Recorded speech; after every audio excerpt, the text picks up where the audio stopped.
What's up guys, the Panda here, coming at you with another game. I'm going to be showing you today how exactly, even if you lose Zapdos, you might be able to still win. So you shouldn't just surrender immediately. So to start out, we're just going to be we're going to be going top lane here. You just, with Snorlax, it makes it really easy to get all the A-bombs out fast. So we're able to run in and get that core fish before it even spawns almost. So we do that really quickly. I start getting our creeps at the bottom, but our Snorlax wants to push, and I'm down to try and steal some experience from the other team so we can just dominate this lane, make it a little bit easier for getting extra points and everything. So they're going to chase us a little bit. I'm just stalling while our other Snorlax just heals up, and he tries to go get some kills, but doesn't quite get it. We're still low level, so we just want to go ahead and farm. And that's exactly what we're going to be doing here for the next 20-30 seconds, is getting the farm, just double checking to see if we can get a pick before the core fish spawns. Couldn't. I start heading back. It looks like Snorlax still is up there trying to steal their creeps. So I just decided to come get this core fish real quick so I can head back to them. It looks like they're chasing him back, so I decided to run back and start getting the combies. And this will hopefully, as long as we can get a few of them, it'll keep us in a level advantage. So I just want to make sure that we're ahead of them in points and levels, just so we can easily take them on later in the game. All right, we skip further ahead now. See where Snorlax just scored. I just wanted to open up that area, and Absol comes in for the gank here. We're gonna be able to kill that Snorlax. It looks like maybe not. I can't fully remember. But we're able to kill the Bulbasaur, so that's nice. Absol solo ults the Snorlax, and the jungler comes in from their side, tries to help him out. So Snorlax didn't die, but we did get at least one pick, and it looks like we're still going to be able to get the bees, it seems. Yeah, there we go. I was able to pick up 3 or 4 of them, and I'm going to go head back because it's almost time for Dreadnought. Alright, so I'm grouping up with my team at the bottom. It's very important to go ahead and make sure you group up for this team fight, because normally both teams group up, so you want to have as many people as possible on the bottom so you can win the team fights. Absol decided to solo ult the Dreadnought and take out most of its health, so we were able to take it really easily actually, without the other team even really coming in to hurt us too much. It looks like we're going to win this team fight here, it seems. Well... yeah, it looks like the old from Absol, he's just getting that over and over again. It's kind of crazy. But we were able to destroy their goal, pushing up a little bit. I'm not super fond of pushing up past the first goal. Yeah, as you can see, I call it a retreat because they're just going to be jumping back anyways. Cinderace just got back up, so it's time to just ditch that top goal. There's not really much points to be scored there, so we want to just back off, because they can just keep jumping in and they can just get the experience back from the Dreadnought that they lost. So I decided to tell them to come up top. It looks like someone is taking on the Rotom, so I'm just going to wait up here. I do have my ult. If I really need to, I can steal this, but it looks like Snorlax is here, and Ninetales, so we don't really need to. I'm just going to go ahead and start fighting the Rotom while they start fighting the other Pokemon on the other team, and we're going to be able to take this pretty easily. There we go. Before Snorlax could jump in and help steal it. So I was able to ult and kill the Snorlax and basically zone off the goal so we can get those points and destroy the goal zone. And here we just want to keep farming up. Make sure we're always a higher level than the other team. That's really the base of this game. You want to farm as much as possible just so you can be a higher level than your enemies and easily 1v1 them. Or in a team fight, 5v5. So we're going to be heading down. I do see the Greninja's trying to score on us, so I want to stop him from doing that. So I'm going to head down also to the bottom, just checking the bush to make sure Greninja's not still in there. And we're just going to wait here for the Dreadnought. I do see my teammates are fighting near the goal. Dreadnought's actually spawning, so we want them to come back and try to help me take him, because I can't fully take him unless I have my ult, which is not the best usage for Cramorant's ult. It's not the worst either, but I just wouldn't recommend it, especially when your entire team's right there. They just need to back up, and we were able to take the kill for Pikachu, so that's good. And we want to be able to get this kill on the Cinderace too, and it looks like we almost got him. He was about 5 health, I think. So it was a real close battle, but we were able to finally take the Dreadnought. I'm gonna be running back here. I just tried to use my my abilities get some extra damage off, and I'm just gonna be farming while they take Dreadnought. And so they were able to take it pretty easily. I saw there's no interference with the other team, so I just let them do their thing. And we're gonna head up tops, hopefully take the Rotom too. And so as you can see, our entire team is basically following each other. We're team fighting, which is really good. Absol, I don't necessarily think is the best team fighter. I think from what I can see, he's been better off as like a solo player, and you can maximize his movement speed, and then from there, just honestly solo score. It's the best plays I've seen with Absol so far, and honestly, I think that's the best play style to use him for. So. And here I pop my ult just not to die, and I'm zoning off our goal as well in a certain capacity. So it wasn't the worst ult, and I was able to get some extra health off on the Greninja, but he did kill me with that auto attack. But we were able to come back there. We did lose the Rotom sadly, but it shouldn't be a big deal. We're pretty far ahead, and Snorlax is right there just guarding it, so it's not really a big issue that we're having here. Alright, so I am going to be heading back up top just to help with the Rotom, just to make sure they don't score any extra unnecessary points on us. And I did the bad thing and surfed him right into the goal, so that's my bad. Normally, if you're Cramorant and you have surf, you definitely want to try to get behind the Rotom before you surf him, or you could do that. So that was a mistake on my end, but there's nothing we can't come back from.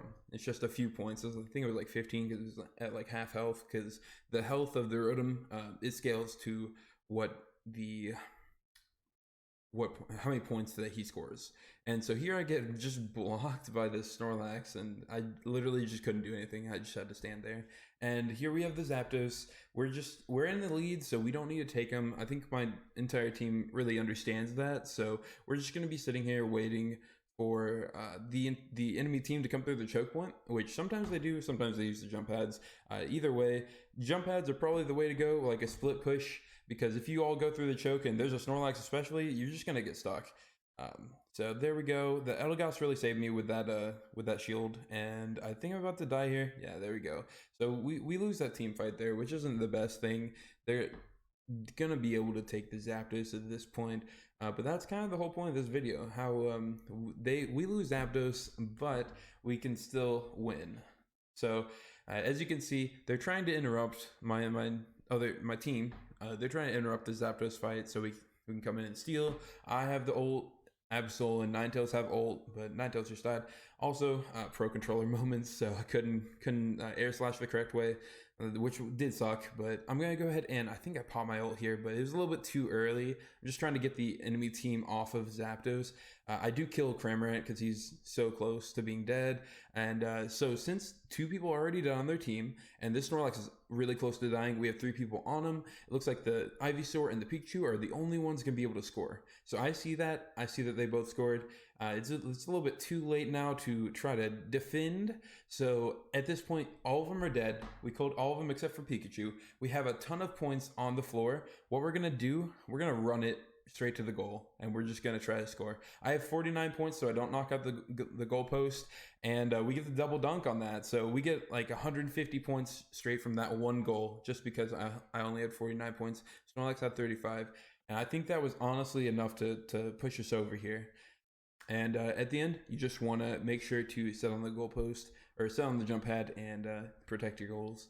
So there we go. We were still able to win, even though we lost Zapdos, because we were able to KO all the other people on the team.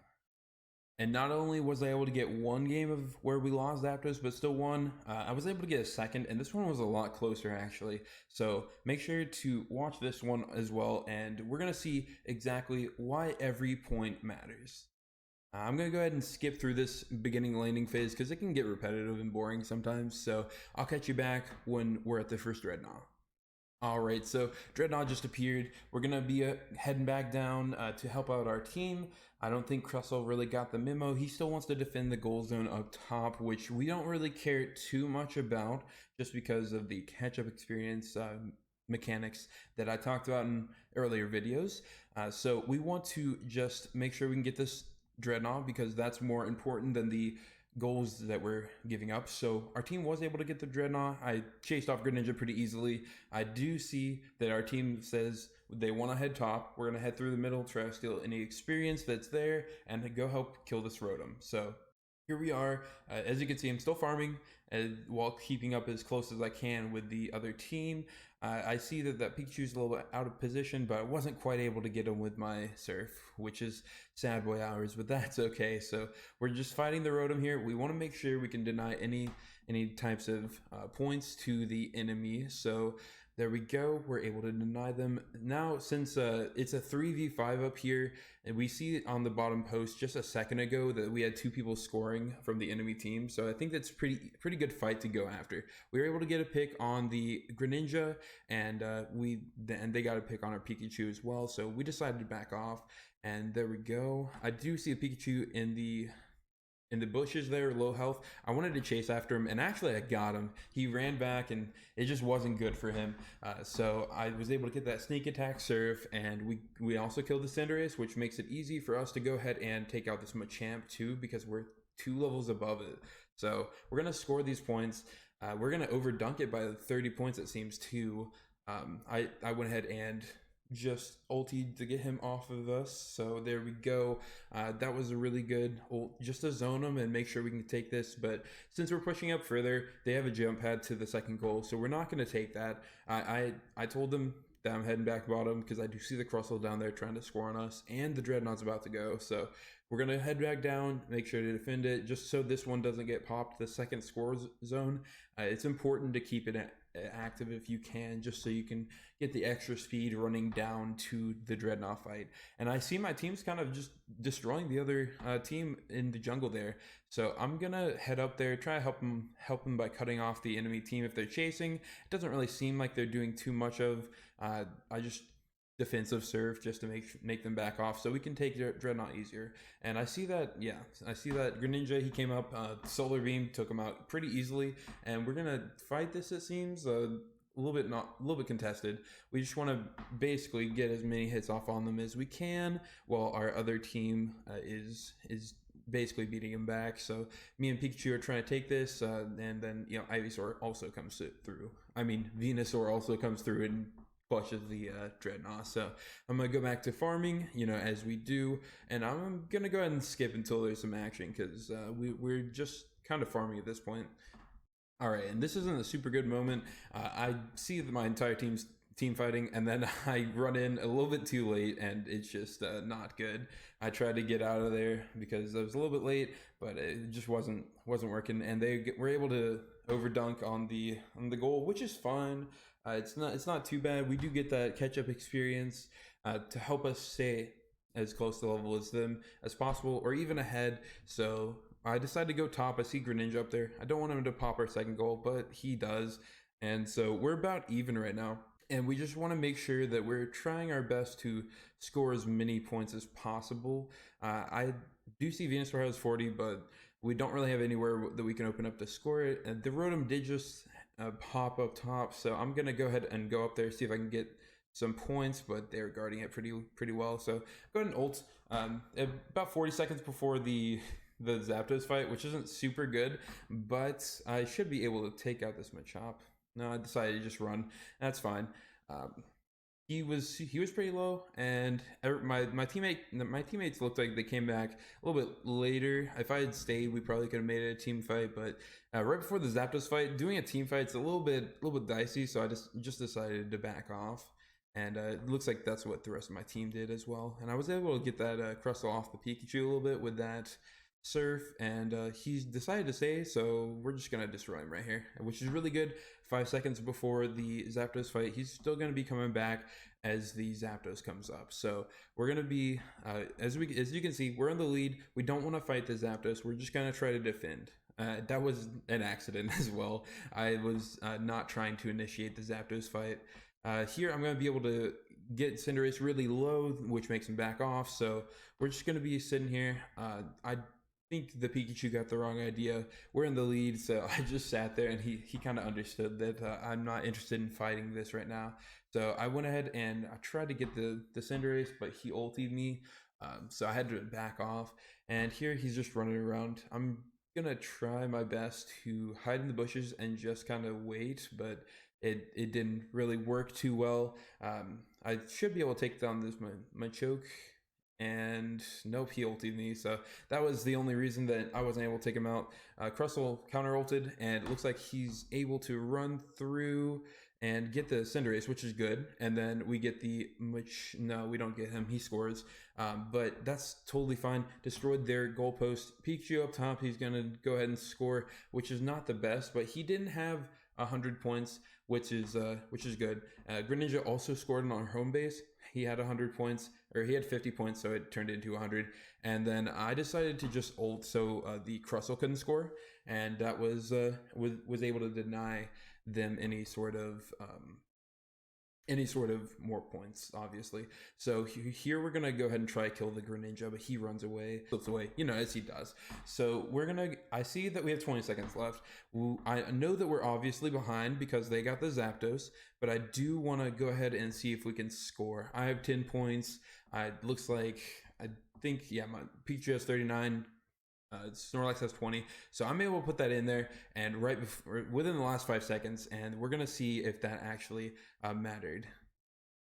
And so this is why you don't surrender early, even if you lose Zapdos. We were able to score that 20 points at the very end of the game, and we got the win. So I see a bunch of people trying to surrender immediately after we lose Zapdos. I don't necessarily agree with that, because obviously Zapdos is a little bit overpowered right now. You can definitely swing games huge, like have huge swings that way, but there are ways that you can still win even if you lose Zapdos, and these two games are definitely pure examples of that. Even though I wasn't able to play perfectly, we were able to, you know, just choke them out at the choke point. If they do win, a lot of people don't split up, so a lot of times they'll just come through the main choke point and then split up, which isn't the best idea, even though it is faster to get to the goals. It's just the enemy team can be sitting in the bushes right there. So I would just recommend, even if you lose Zapdos, try to play out the game through its entirety. If you're in the lead and you lose Zapdos, you definitely have a chance to come back. Now, if you're behind, that's a lot harder to do, obviously. But if you're in the lead, and as you can see, it says at the 2-minute mark, we're still in the lead. So that means you have a lead of at least 20 points. So we know that we're 20 points in the lead here. We don't need anyone to take Zapdos. We just need to defend him and possibly score. We do see Venusaur up top just now score 98, so that's also important. So we're about 150 points in the lead now, and so that's why you don't surrender even if you've lost Zapdos, because you can still come back in the last 20 seconds. As you can see, I was able to clutch this by running in while my entire team was team fighting. I ran in and I was able to score the 10 points thanks to Snorlax, with a clutch block. So that doesn't necessarily mean if you lost Zapdos, it doesn't mean that you've lost the game. You can still come back from it. And that's all I really wanted to show you guys in today's video. So thanks for watching. If you haven't yet, please like and subscribe if you liked the video. And I hope you guys have a great rest of your day, and keep training to be the best that there ever was.